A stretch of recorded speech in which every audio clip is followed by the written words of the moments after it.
right. Good evening, everyone. My name is E.R. Anderson. I'm the executive director of Charis Circle. Charis Circle is a nonprofit programming arm of Charis Books, and Charis Books is the South's oldest independent feminist bookstore. We are so glad to be here with all of you tonight to discuss Secrets of the Killing State, the untold story of lethal injection. We're here tonight with the author, Corinna Barrett Lain, in conversation with Joia Erin Thornton. And we're very grateful to Faith Leaders of Color Coalition, FLOCC, and Georgians For Alternatives to the Death Penalty, GFADP, for their partnership on this event. We really are always grateful to do events in community with partners. So really appreciate y'all for that. I'm going to introduce our interviewer first and then introduce our author tonight. So Joia Erin Thornton is the founder of the Faith Leaders of Color Coalition, an initiative created to honor the legacy of Black and Indigenous faith leaders who have long played a pivotal role in civil and human rights movements throughout American history.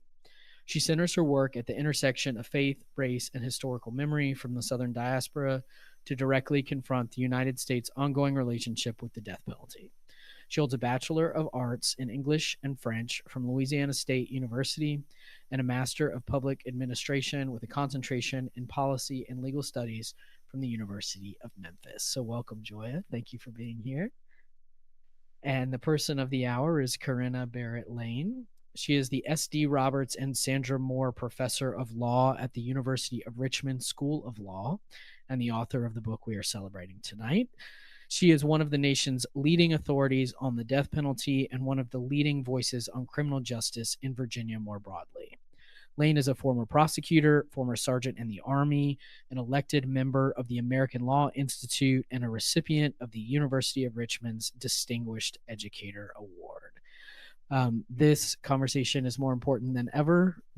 I've been thinking very much about watching a press conference last night and being reminded that Utah has a death penalty, right? Like immediately after a murder. So everywhere we go, the death penalty is. It is here in Georgia, as we all know who are from Georgia. And it is something that we at Charis have been fighting against since 1974 when we opened. So we're very grateful for your work and your activism and everyone in this room. Grateful to all of our folks watching online. So if y'all have questions online, you can put them in the chat at any time. And for everyone who's in the room with us, when the time comes, I'll bring a microphone to you so that everyone can hear you. But let's put our hands together and welcome Corinna.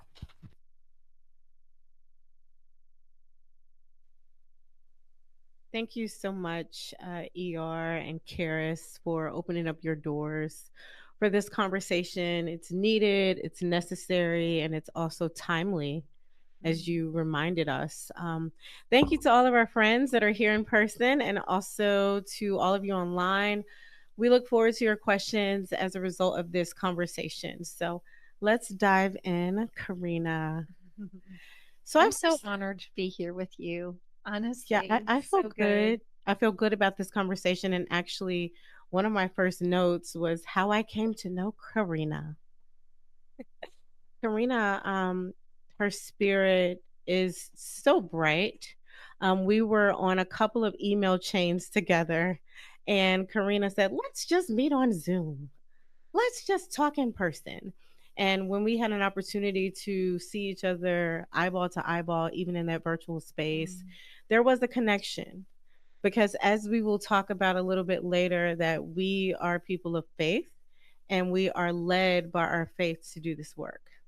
So as a sister in faith, I want to check in with you. So how are you doing?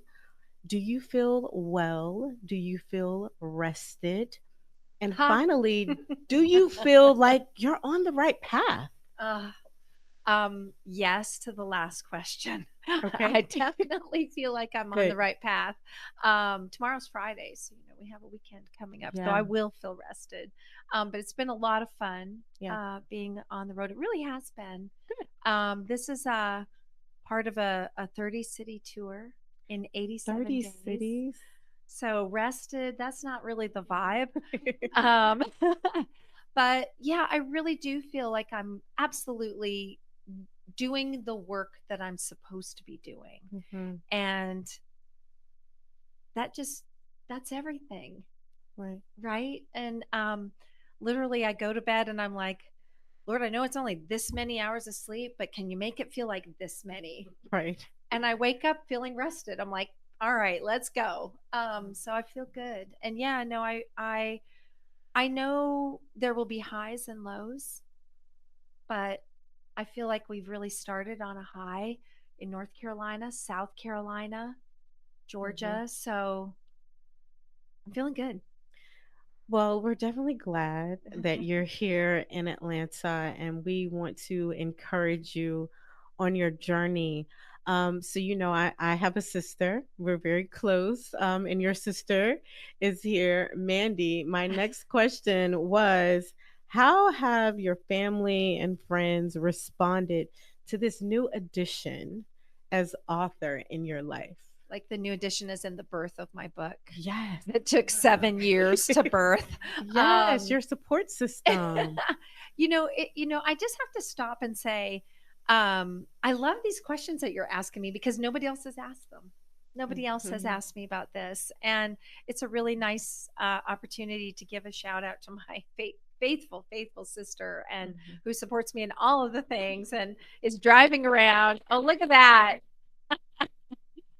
She's amazing. But my whole family really supported me in this. And, as you know, there's there's a longer, deeper faith story. The book is based on research, but I'll go to my grave saying I was called to write this book. Yeah. But it was a long journey, and it was really important for my family that they got where I was coming from, Right. And supported me in that journey, and they have continued to do so. And I wouldn't be able to do it without them.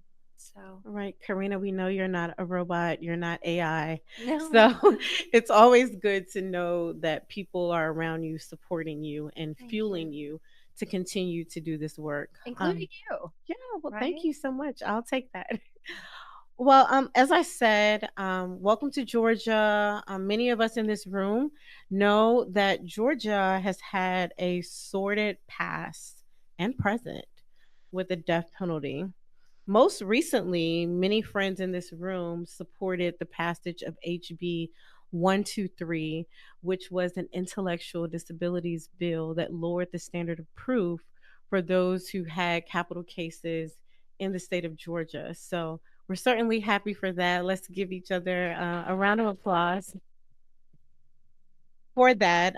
Sister Helen Prejean said the most effective way to end the death penalty is to decrease its use. And more states are passing SMI, ID bills, and restrictive bills to limit executions. So again, I'm super encouraged by that, especially in Georgia with that recent bill that Governor Kemp signed this past spring. So let's get a little deep into the book. Okay. I see you cracking the book. Throughout the course of history, there were several ways that a person could be put to death by the state, parish, or province.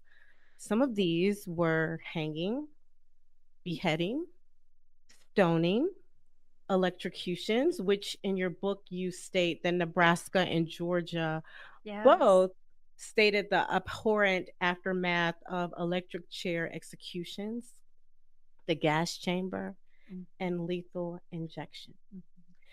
Since then, more states have singularly rested on lethal injection. However, because of the issues with lethal injection that you expose in your book, some of these states are attempting the experimental procedure of nitrogen hypoxia, which has its own set of issues. But let's focus on lethal injection and the controversy here. How does a former prosecutor come to write a book exposing the secrets of the killing state of lethal injection? I mean, I will say, yes, I'm a former prosecutor, but I've been a law professor for 24 years now. And I've been researching and writing about the death penalty for 18 years. Mm-hmm. And, you know, I will say I'm a legal historian. And so my very first, you know, I didn't set out to say, oh, I'm going to write about the death penalty.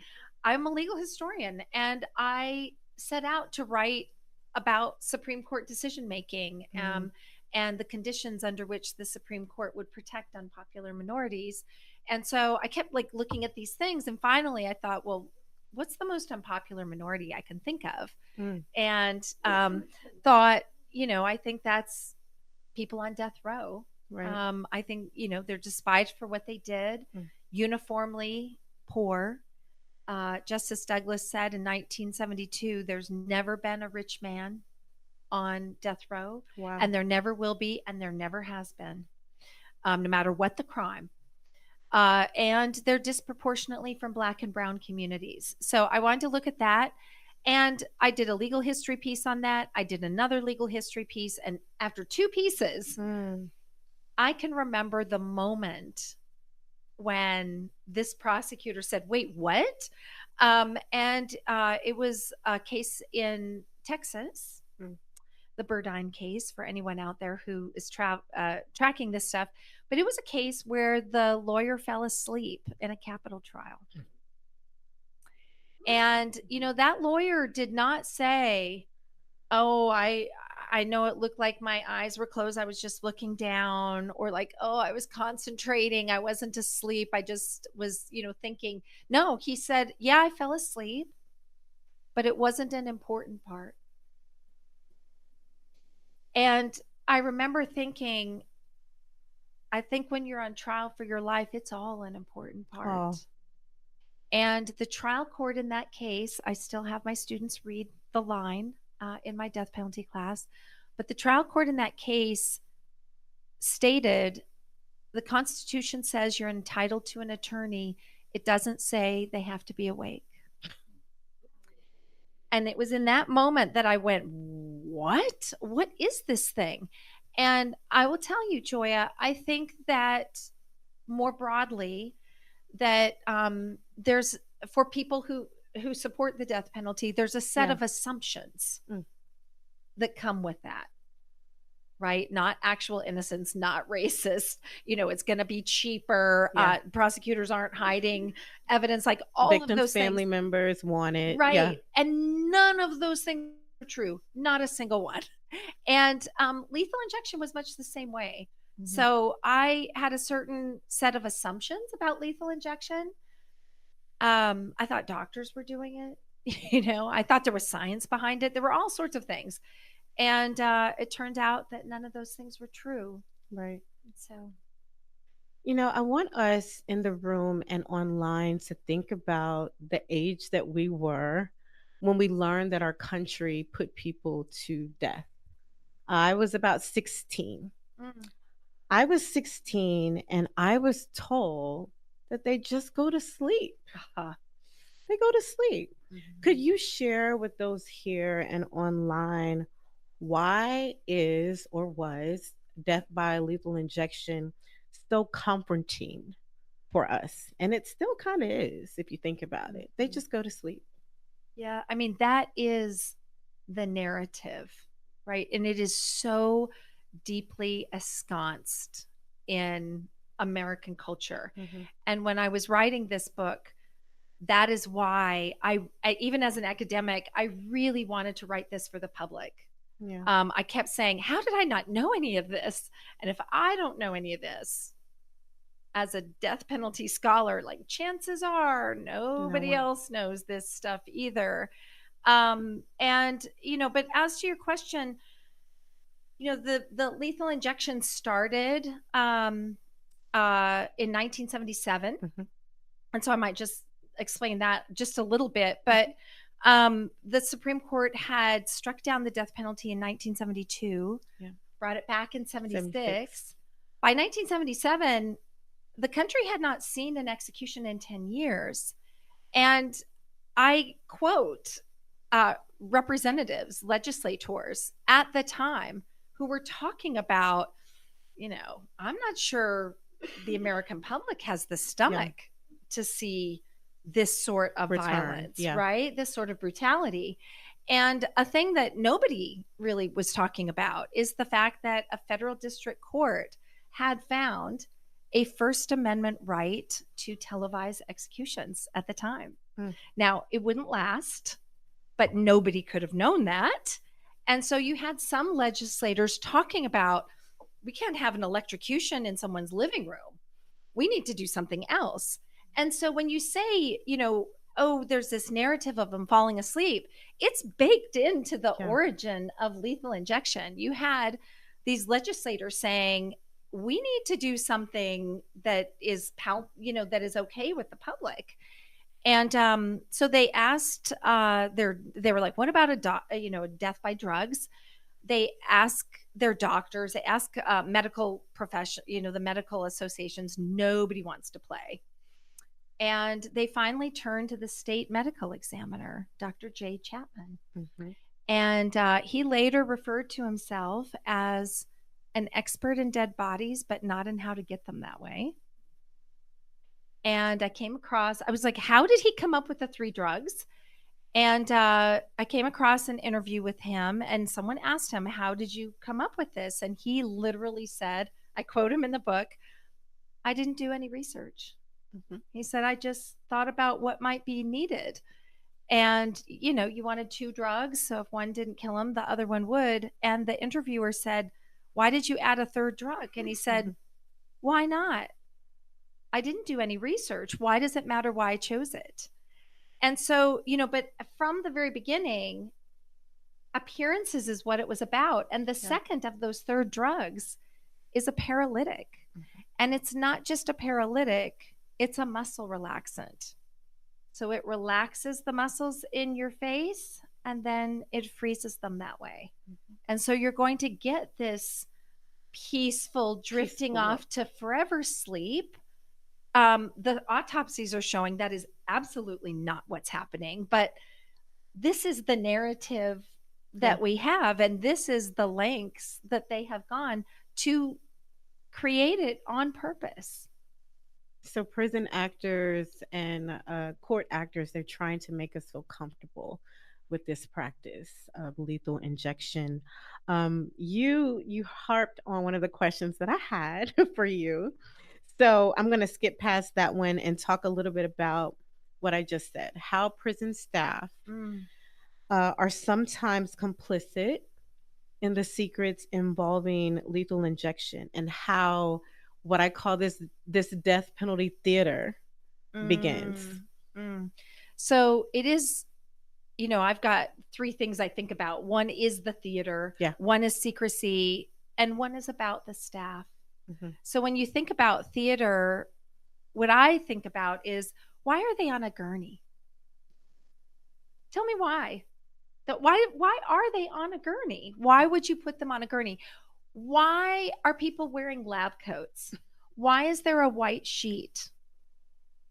Why do executioners swab the arm with alcohol before injecting the drugs that are going to kill them? It's all stagecraft. Right. It's all stagecraft. I can't remember what was the other. Oh, the secrecy. And then how are they complicit in secrecy? I mean, in every bit, the paralytic is itself secrecy. But for example, when an execution starts to go wrong, they lower the blinds, and in a number of states, that's part of the official protocol. Starts going wrong, just lower the blinds and don't tell anyone. So an example of that is Nebraska. I sometimes get asked, well, why don't we just have, people die by fentanyl all the time. Why not just inject fentanyl? And so what I say is, there has been one fentanyl protocol used. There's been one fentanyl execution by lethal injection. It was Nebraska. And what we know is they injected the drug. The person started to turn purple. The prison official inside the chamber said something into his lapel, and the curtain came down. 14 minutes later, the curtain goes up, the man is dead. They take no questions, but there's a lot of heat about the fact that they closed the curtain. And so finally, I don't know what it was, but a short time, maybe it's a day or two later, the Department of Corrections spokesperson makes a statement and says, first of all, it's like, was he purple? Like, define purple, right? But they're like, well, we didn't lower the blinds because he was turning purple. We planned on lowering the blinds at that particular time anyway, all along. And I quote in the book one of the media witnesses who said, that's ridiculous. You have media witnesses there to witness it. So don't tell me you were planning on lowering the blinds. Yeah. And he said, that doesn't make any sense. And we know that that's not true. And the reason we know is because we all have functioning brains. That's what he says. And so I quote him because I'm like, yeah. But I did a lot of research and did what I could. I got past a lot of the secrecy. We have no idea what happened in that 14 minutes. To this day, I have no idea. But what I can tell you is this: all the departments of corrections talk to each other, and no other state has tried it since. It's like, we're just not doing that again. So whatever it is, we all know it went fabulously wrong. Yeah, that's actually terrifying. Of all of the botched executions to begin with states, Oklahoma, Arizona, why would you start with Alabama? Why would I start with Alabama? Why did you start with Alabama in the book? Alabama is the opening chapter of the book. And to your point, Joia, I could have started anywhere. Yeah. I really could have. But Alabama has the longest execution in our history. Yeah, let's talk about that 22 minutes, because you mentioned 14. Well, Alabama, the opening chapter is about a 3-hour long execution, setting a new, I think, world record, certainly United States record for the longest execution in history. And of one person. And part of the reason I started was because they, I got to say in the opening line, they set a new record. Let me tell you about that. Yeah. But the other reason is because it perfectly exemplified the larger point of the book. The Department of Corrections spokesman comes out afterwards and says, nothing unusual happened. It went just fine. And so what I say is, he wasn't wrong. These botched executions are not, in fact, unusual. And so that's how I started. But they're pretty common. To say like, nothing happened here, move along, is par for the course. Right. 14 minutes, 3 hours, and now 22 with Kenny Smith. Let's talk about him. So Kenny Smith was one of very few people who have survived their own execution. There was an attempt with him that was terribly botched by lethal injection. Yeah. But Kenny Smith's execution was an opportunity for me to where I actually said, stop the press, because Alabama had set that execution, and the book was supposed to go to the press for the last time, like it's out of my hands a week later. And I said, give me an extra week. I want to write about this. That was fairly recent. And so I was able to talk about his execution, even though it's a book on lethal injection. I wanted to talk about it. And, this really ties in. First of all, it was a terribly botched execution. The state of Alabama said in court filings, this is going to happen in a minute. They're going to be under. They're not going to feel a thing. They'll be dead in 2 to 3 minutes. And it's 22 minutes, to your point. And, I mean, he's retching, and it's really a terrible, terrible thing that I describe. The media witnesses talk about how they've never seen the gurney itself was shaking. He was seizing so much, and they're like, I've never seen an execution. A veteran reporters who had witnessed a dozen executions said, I've never seen such a violent death. And the of course, it was the first death by execution by nitrogen gas in the world. And the same DOC, Department of Corrections, person came out and said, yeah, it was, it went off without a hitch. He said it was just as we expected. And so I take him to task there and say, well, we know that's not true because they wrote in the court filings what they expected. Right. And I quote them, and then I say, here's what happened. So no, it was not what you expected. And then, the other thing that I was able to do is I actually quote the son of the victim. He came to watch that execution, and he came out of that and said to the media, I don't ever want to see anything like that again. And so one of the things I said was, even someone who, even if you wanted the person to die, watching someone being tortured to death is a grotesque experience. But the other point, Joia, which wraps up this whole thing, is the son said, after the execution, I went back to my hotel room. He said there was the press conference on in the hotel lobby. So I sat there and watched what the spokesman said. And this is the son. He said, only half of what he said was true. I wasn't expecting that. And, I think this is the book is called Secrets of the Killing State. I am spilling secrets. But, I think it perfectly exemplifies the point. We don't expect our, elected officials to not tell the truth. And yet I have pages upon pages upon pages. And I'm a scholar. I say this carefully. They are lying to us. And so, and we don't expect that. And so it's part of the work I hope that this book will do. Yeah. One thing that you talked about that really hit a chord with me, and also that I read, is the trauma that is inflicted on people that are actually experiencing executions. So my organization, FLOCC, we engage Black pastors and ministers around this work. And oftentimes I engage pastors to actually be the spiritual advisors for individuals who are on death row. And I can think of a pastor right now, Pastor Daryl Gregory Gray, who served as a spiritual advisor in St. Louis for someone. Okay.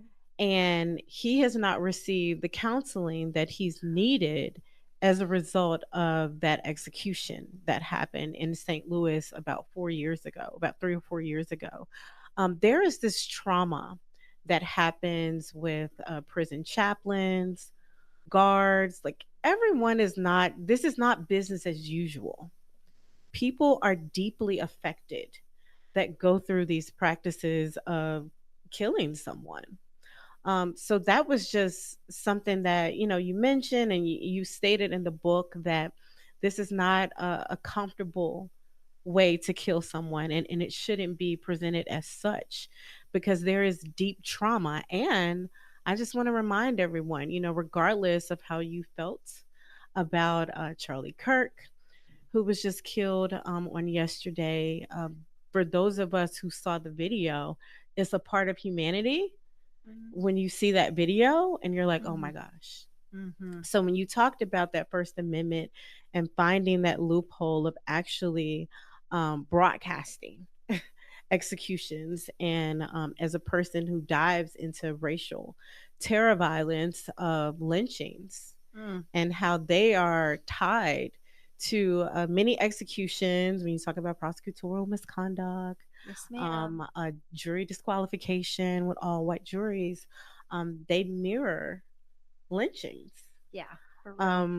Legal lynchings. Yeah, so I also want to talk about, having studied the death penalty for 18 years.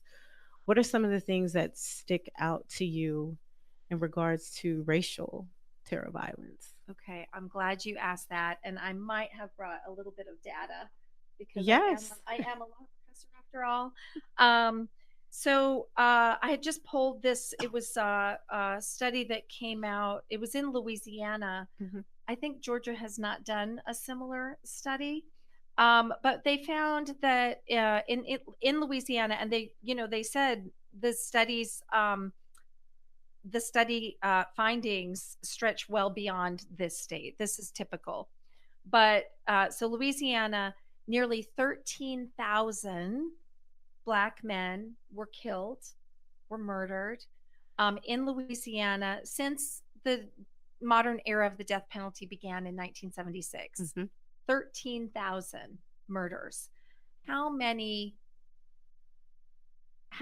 people, not even just white, how many people have been executed for murdering a Black man in Louisiana? Of all those 13,000, the answer was 3. Just 3. The answer was 3. And then they go on to look. Now, this study was 2016, so I might be off by 1 or 2. I'm not sure. But probably not. I might not be, right? But they said, okay, now let's just widen it out to all across the country. How many white people have been executed for killing a Black man? I mean, and so this is going to be, I don't know how many of these murders happen, right? Like, but thousands upon thousands upon thousands upon thousands since 1976. How many white people have been executed for killing a Black man nationally? 2016, that answer was since 1976. That answer was 10. 10.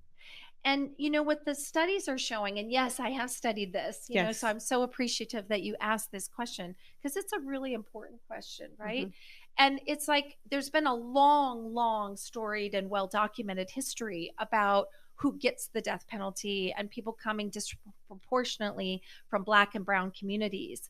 But one of the strongest racial correlates is actually not just whose life are we going to take, but whose life do we say we're going to protect? That's good. And it's white victims.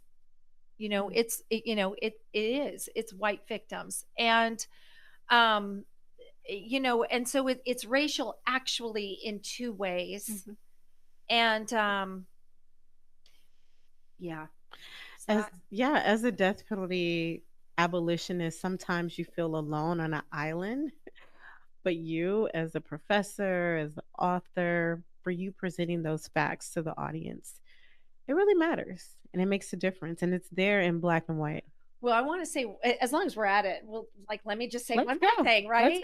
Let's go. So, the Supreme Court actually heard a case where it was the death penalty was challenged for racial bias. This is McCleskey versus Kemp. And in that particular case, it was an enormous social study with statistics. And they showed that even after accounting for 39 non-racial variables, like there's nothing left but race, 39, anything you can think of, there's nothing left but race. The chances that someone would get the death penalty if they were Black were slightly over 4 times. There's nothing left but race. And the Supreme Court in that case says, well, you know, so the court says that's not enough to prove racial discrimination to make out an 8th Amendment claim. You have to show that the state purposefully went after you because of your race. And the court then said, you know, if states want to allow for statistical evidence such as this, well, then they can pass statutes. So North Carolina passed the Racial Justice Act. And the first 3 people that made claims won. Over 100-page opinion. And the judge said, there's no way that race did not infect the decision making. And whether that's jury selection, right? Most of these people were tried by all weight juries. Whether it's jury selection, whether it's the statistics showing, who is actually getting charged with the death penalty, it was really unassailable. And look what happened next. What happened next is the North Carolina legislature rescinded the act. And in fact, they tried to make it retroactive to put those people back on death row. And the North Carolina Supreme Court said that's ex post facto. You can't do that. But, when I think about race and the death penalty, Joia, a lot of people talk about the death penalty has a race problem.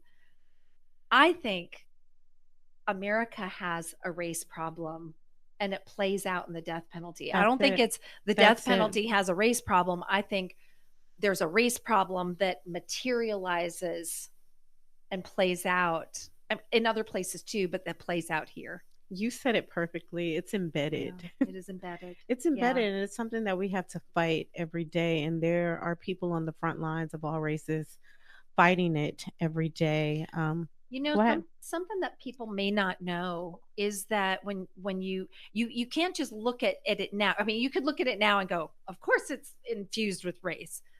But when you go back in the antebellum days, there were these things called black codes. That's literally the name of it. And so I've written a little bit about that. I'm a legal historian. So I've written a little bit about that. And some of these laws in Virginia, for example, in Louisiana, these were the big, trading stations for enslaved people.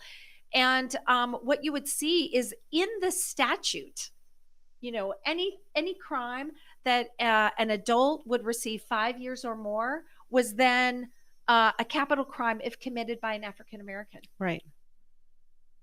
It's actually, and I mean, this is pervasive. And so when people are like, that was then, I'm like, no, you have to understand this entire, where this came out of. Right. And you have to understand, for example, I come from Virginia.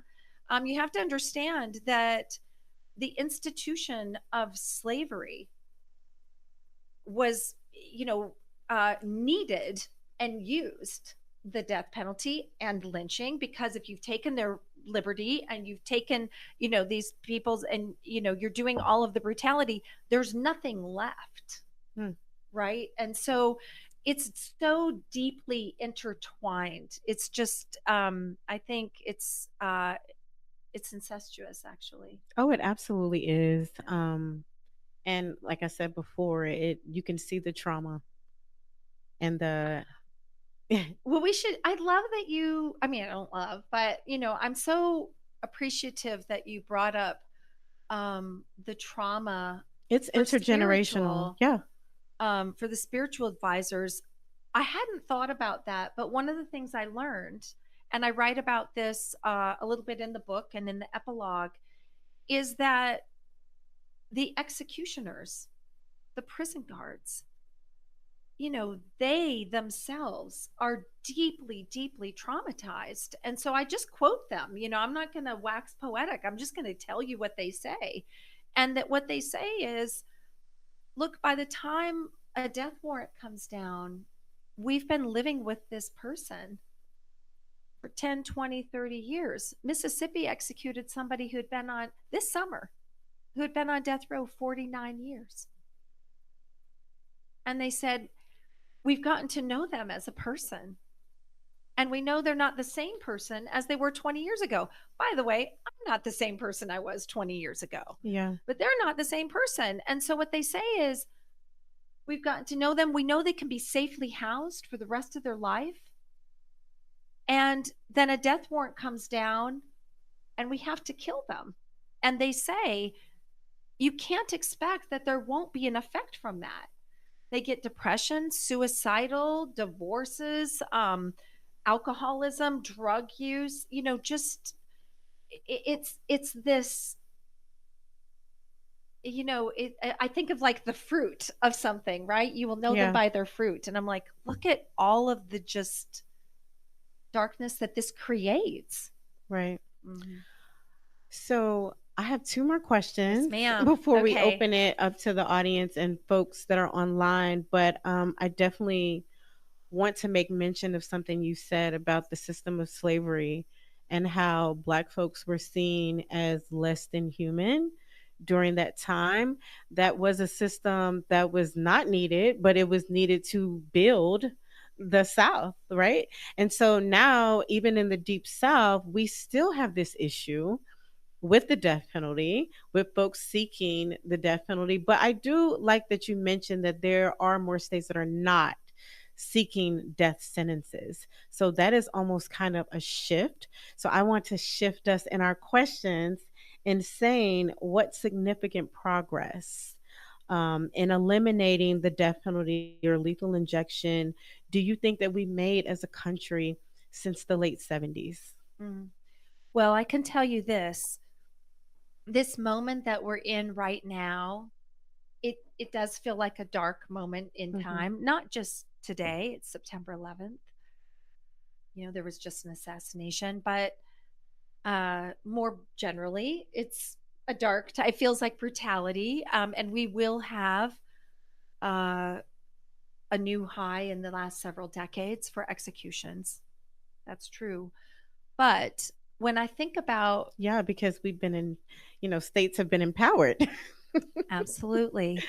But when I think about the future of the death penalty, it's not executions that you look at.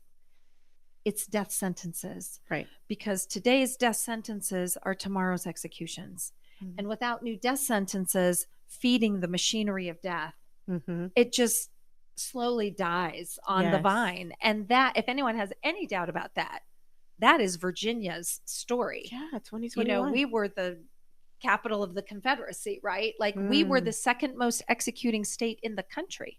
So we had this, I wrote about Virginia's abolition and I said, Virginia's for lovers. That's our motto. Yeah. And I said, and they loved their death penalty. Yeah, they did. But Virginia did not have a new death sentence in 10 years. And by 2021, they had 2 people on death row. We were just paying for it.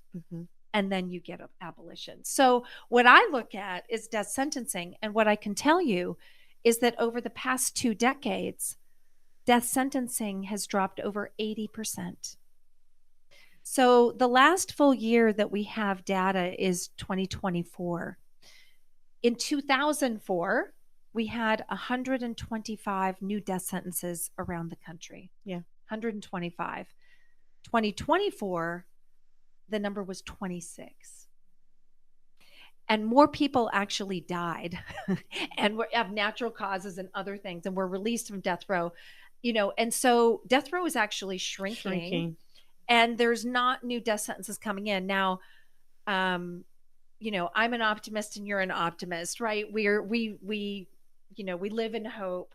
And so we're in this moment where that's something I'm watching. But even now, and yes, there's a lot of states that are asking for death right now. So we'll see. But even now, I was looking in August. Last year, in August, there were 14 death sentences nationwide. This year in August, there were 10. So it's still going down. And the thing is, it's dropping for reasons that an executive order cannot fix. Say that again. Right? It is. It's dropping because, people have less faith in the death penalty. They know we have actual innocence on death row. I'm just going to throw out those stats. We now have 200 people have been exonerated. And when you look at the number of executions we've had and the number of exonerations, for every 8 executions, we've had 1 exoneration. That is a terrible number. Terrible number. And the National Academy of Sciences, this is the Gross report, came out, peer reviewed at the highest level and said a conservative estimate is 4.1% of the people currently on death row are factually innocent. 1 in 25. We don't know who they are. They're all like, that's me, so that's a problem. But, so they know about actual innocence. I think they're more aware of, race in the death penalty than they were before. And so, and by the way, Gallup reports on death penalty support every year in November. And this year was 53%. That's a 50-year low. 53%. So it's like people are like, oh, did people support it? I'm like, barely. And if you look at the millennials, it's the generations. Let's get into that. We talked about that a little bit at dinner. Yeah, it's 47% for millennials and it's 42% for Gen Z. And then we have Gen Alpha. So you taught me about that. And I didn't know about Beta that. coming up. So it's kind of interesting and curious to see their numbers as well. Yeah. So we'll, I don't think you can. I certainly don't think anyone can be complacent. I don't think we even need to say that. But, I think it's. I personally do not get too depressed about the future by looking at what's happening right now. There's a Capitol defender that I was talking to apropos this point, and he said, the death penalty today is like cleanup on aisle 5. He said, my clients are getting executed for things today that they would never get the death penalty for, and so it's this, it's this shifting thing. So this, executions mark the brutality of one moment in time. Right. But the future, that's for us. That's ours. We are people that believe in redemption. And as Brian Stevenson says, you're not the worst thing you've ever done. My last question is, let's move to the drug supplier and how the U.S. looks on an international stage and how the U.S. and states are fishing for drugs. And pharmaceutical companies don't want any parts of that. So let's talk about our reputation. So I taught an international perspectives of the death penalty class in Cambridge, England this summer. Our reputation, they think we're crazy.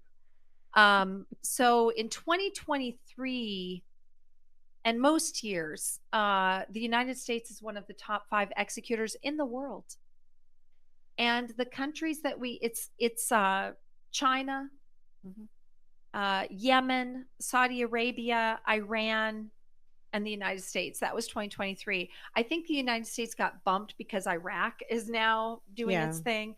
But, we're top 7, I think. And the countries that we are in company with on this are, the most notorious human rights abusers. So that's interesting.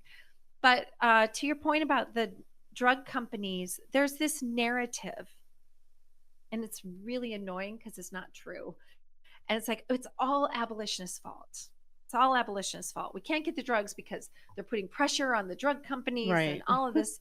And I systematically take that apart. You do. And it's the longest chapter, but it is one of my favorites. It's chapter 6.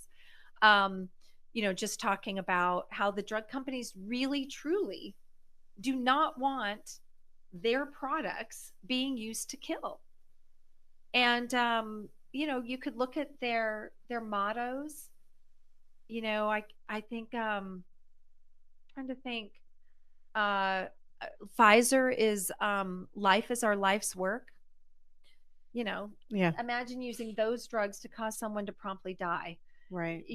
But all of these have similar mottos. And one might say, well, I'm a cynic. I don't think they believe that corporate core values. I detail and document how they've been sued for botched executions using their drugs. Mylan had, I think it was $60 million divested from them because they didn't have controls on their drugs. They do now. And so it really, there's financial harms as well. And so, one might say, oh, it's all abolitionists' fault. What I end up saying is, no, the fault is an execution method that requires a product whose producers are fundamentally opposed to using in executions. Right. That is endemic. That is inherent in, you're not going to fix that. And the same goes for medical professionals. Yeah. This conversation has been rich. I'm really glad that we had this conversation in Georgia, especially since the bill has been passed and more people are starting to pay attention to what's going on with the death penalty system. Does anyone have any questions in the audience? ER, do we have any questions? Anybody want to start us out? Yeah. I love that your faith called you to this space. Is the argument for the, like, when you think about the people that champion this, has their faith called them? Like, what is, you That's just, question. Everything you said is so, I mean, I know this is not the time of reason, but I don't understand how you could argue for it. Right. Based on faith. Right. Well, I'm just curious if faith is Let's go there. What is calling people to champion the death penalty? What are those 53% or the 47 that vote the other way? I mean, I would love your perspective on this too. I can tell you my view. Do you want me to start, or do you want to? Sure. Yeah. So I think there's, I think maybe there's 3 things driving it. I think one is they deserve it, just a retributive urge. And I'd love to speak to that. I think one is eye for an eye. And so I want to talk about that. And then I think lethal injection is doing tremendous work in keeping the death penalty abstract, right? Out of sight, out of mind. There's nothing to see when it goes right. It keeps the death penalty as an idea. And so when we talk about the death penalty, when we have debates about the death penalty in this country, it's often like, are you for it or against it? Often on tribal lines. And so we talk about it as an idea. And I think lethal injection keeps the death penalty as an idea. It keeps it abstract, which buries the brutality of what the death penalty actually is, and then allows the political uses, that's my third answer, the political uses to flow. I will say on the eye for an eye, because it does go to dessert, and I have a lot to say about that. We were talking about this at dinner tonight too, so we should go on. But, one of the questions that I have asked people of faith, is, in fact, I was talking about it last night with some students. And, it was like, well, eye for an eye. And I said, that's in the Old Testament. But you're a Christian. And so aren't you the New Testament people? And aren't you supposed to be the Jesus followers? Because, that's one where Jesus pointed to that very phrase and said, you have heard it said, eye for an eye. But I tell you, that's not for you. And so it's not one of those passages in the Bible where it's like, well, it says this over here, it says this over here. Jesus pointed to that and said, it's not for you.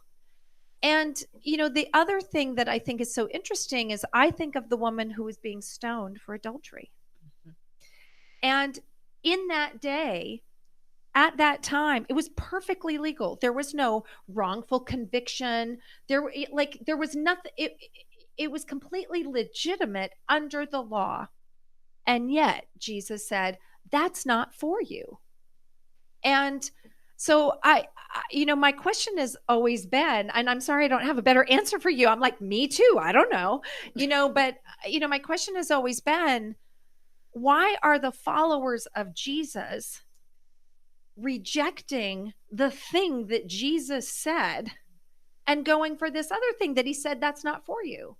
Absolutely. And every time I ask that question, I'm like, I'm an academic, I'm silly, just explain it to me. No one can explain to me why the New Testament people are like, forget what he said in the New Testament and going to the Old. And, as a follower of the way, I'm somebody that I have been writing about the death penalty for 18 years. I've been critiquing it as mostly on the law. I'm a law professor. But I will have people, I have in the past had people say, okay, you know, it shouldn't be racist. You shouldn't do this. You shouldn't do that. But are you for it or against it? Like they don't, you know, it's not been personal to me, you know, where I'm critiquing it. And I've tried to kind of keep my own, you know, my legal critiques and then my own personal views. But, you know, now I look and so I am a follower of the way. And so when I hear Jesus say that's not for you, I'm like, it's not for me. But this book and studying executions, which studying lethal injection is studying executions. It took 7 years to research and write this book. And so walking through it in those years, you know, I never questioned like, why is it not for me? You know, but we demonize these people. We want to kill them. So why is that so wrong? Right. I just am like, yeah, it's not for me. Studying execution showed me why. It showed me why, because God's not done with them yet. And so I talk about this in this little 3-page epilogue I have where I say, listen, this whole book was based on research. The research stands on its own, but there's a thing I saw from studying executions, and it showed me who these people are at the end. Like not who they were at the time of their crime, not who they were at the time of their trial. Who are they at the end? Who are the people that we're actually killing? And over and over and over and over again, they're these people, they're not the same person. And that's where a lot of that trauma comes from, right? Is that like, you can't, they're not a monster. And so, you know, I'm like, oh, right. God's not done with them yet. And, I have this little quote that I love. This is, a philosopher theologian. And he said, I believe Jesus is Christ, not because of what men wrote about him, but rather because of what men became because of him. And I'm like, you know, we look at these people, or I don't, but like someone might look at them and say, like, you're a monster. I think God looks and says, you're a God special. Just wait till you see what I can do. Right. You know, so this summer we executed a guy. He's on death row for 27 years. Horrible murder. Found Christ. Started the Church of Death Row. Poor Death Row. They were all calling him pastor anyway. So he's like, I might as well start the Church of Death Row. And the prison chaplain, of course, I don't know any of these people. It's all just, I'm just a researcher. But the prison chaplain said to the media, scarcely have I met a more holy man in my life. And he said, that man was changing the hearts and bringing people to God that we could never reach. It took someone in the depths to say, I have been in the depths of despair and you are loved. And it took him to do that. And so, you know, there's a line in my epilogue where I say, as Saul became Paul, so it is for many on death row. Mm-hmm. But the line I took out after I wrote it was, y'all need to know we're killing our Pauls. That's who we're really killing. We're killing our Pauls, and we're killing the people who are our Sauls, who could be Pauls. Yeah. So I don't know the answer to that, but yeah, I think Corinna answered that perfectly. Any more questions? Yeah. Sorry, went on long. Sorry, I came in a little late, so I don't know if you talked about this before I got here. I just got back from Terre Haute, Indiana, where the federal chamber is, and we have less, I mean, the federal government kills less people than Georgia does on a regular basis. But I was wondering if you thought that the way lethal injection works in a federal sense is much different than the way that it works in a more local, close to us sort of way, or if you think that it's the exact same and maybe even more effective because the men who die at Terre Haute are really, it's Timothy McVeigh, it's these really, really bad men, or I don't know. I just wanted to know if you felt that the way our federal execution infrastructure works is made even worse, or made even worse than our local execution structure. Well, thank you for that question, one. And hi, I'm Joia. I'm the executive director of FLOCC, and FLOCC was actually directly responsible for influencing former President Biden to commute 37 sentences to life that were on the federal death row. So I actually took a group of 5 pastors to the White House, and we met with President Biden's counsel and VP Harris's counsel to talk to them about why the attorneys needed a little bit more time to work their cases and why those 37 commutations were necessary, and it needed to happen because we knew the incoming administration had threatened and promised that he would clear death row, the federal death row, a whole different way. So I believe it's about the same, but I'm also curious to hear what Corinna would say as a result of that work. Yeah. I love that you started with that, though, because it's just such a reminder. I'm so honored to be here sitting with you. You know, I'm an academic, but you've been really truly in the trenches and at the lowest levels and the highest levels. And so thank you. I honor you for the work that you've done. So I think it's just as bad. The drugs that have been litigated, this was in the 2020 Trump executions. That's where we see, I talk about it extensively in the book. There was a lot of really in-depth litigation that showed what the one drug protocol, which is the pentobarbital protocol. That's what the federal government uses. That's what Georgia's uses. But the best record we have actually comes from the federal government litigation in 2020. So, you know, it's the same stuff. Now, in my mind, it's as bad or worse. And I want to tell you a little vignette on that.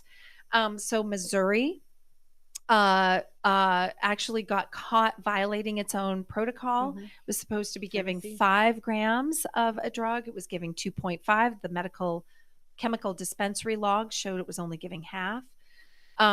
The Capitol Defender, asked the state, what's this about? And the state says, oh, no. We're not violating the protocol. We're giving 5 grams. That's what was litigated. That's what we're giving. It must be the chemical dispensary logs that are wrong. But we're going to figure out why they're wrong. The next day, they write a letter to the judge saying, the chemical dispensary logs were right. We were wrong. We were injecting half of the anesthetic in the last 3-4 executions. So because of that, they got a limited deposition of the executioner. What's going on with that? He comes out and says, sometimes I make mistakes. I'm dyslexic. I'm prone to error. And Missouri doubles down on him. The judge says, you cannot go anywhere near. This is a federal district court. You cannot participate in any way. Missouri appeals it, doesn't do well in oral arguments, and says, okay, fine, we won't. Meanwhile, investigative journalists are like, who could this doctor be? And they find out, by the way, he says, yep, it's me. They find out that this man had over 20 malpractice suits against him, had his hospital privileges revoked at 2 hospitals, had been censured by the medical board. What happens to him afterwards? He goes on to be an executioner for the federal government. There's another case that I talk about in the book where the person we find that there's a executioner who has to get permission from his probation officer to go be an executioner in Terre Haute. And I'm like, Why would you, like, what? And it turns out he had a felony stalking charge, felony destruction of property charge, and they pled it down, put him on probation, and there were emails, internal emails saying, I don't think we should give him permission to go to another state to like he should not be part of this. And they let him go, and the federal government used it. So I have very little confidence that the federal government is doing it any better. And in fact, to the extent that these are these stinky cases and the federal government's like, oh, come on, I'll take you, I think that's even worse. You mentioned Missouri. I just had to lift up Marcellus Khalifa Williams and also Kevin Johnson, who were executed recently. And those are two cases that we worked on. So just thought about Missouri. This will be our last question. Similar to the question about religion, often people who claim to, who fly the like "Don't Tread on Me" flag and claim to have a political, ideological, desire to push back against, or desire for limited government, right? And they say, oh, they're anti-statist and all this stuff, but they seem to not have the objection that I personally have for the state to not have the right to murder people, right? And so I'm wondering how you have reckoned with that contradiction when you see it in people, as we so often do in Georgia. Do you want to start? Okay. I always think there's no bigger government than the one that wants to kill you. Like, that's it. But I will tell you this, ER, I wrote this book with those people in mind. So there are all kinds of little places where I say, for example, Arizona spent $1.5 million on drugs for 3 executions, and it botched all 3. Just so you know.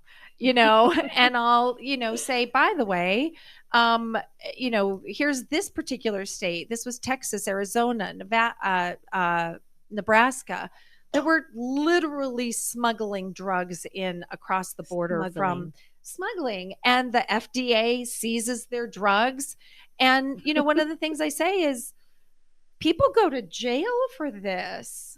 You and I would go to jail for this, right? And so whether it's money, whether it's transparency, I mean, that's the thing about lethal injection and in some ways the death penalty itself.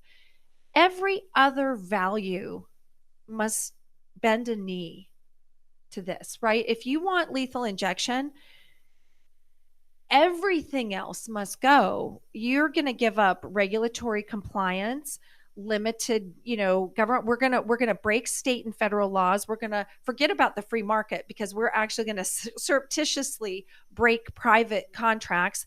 We're going to be in litigation because the pharmaceutical companies are suing. Guess who pays for those hundreds of thousands of dollars in litigation? That would be us.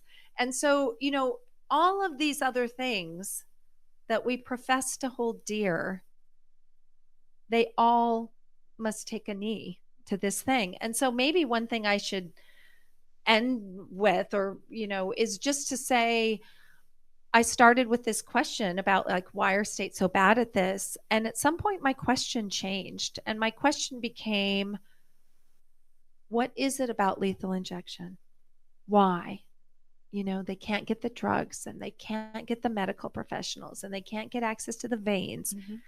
And it costs $1 gazillion, and they're breaking state and federal laws, and they're asking people to violate their medical ethics, and it's not even humane. So what is it about this? Why are we pushing this rock of Sisyphus, uphill?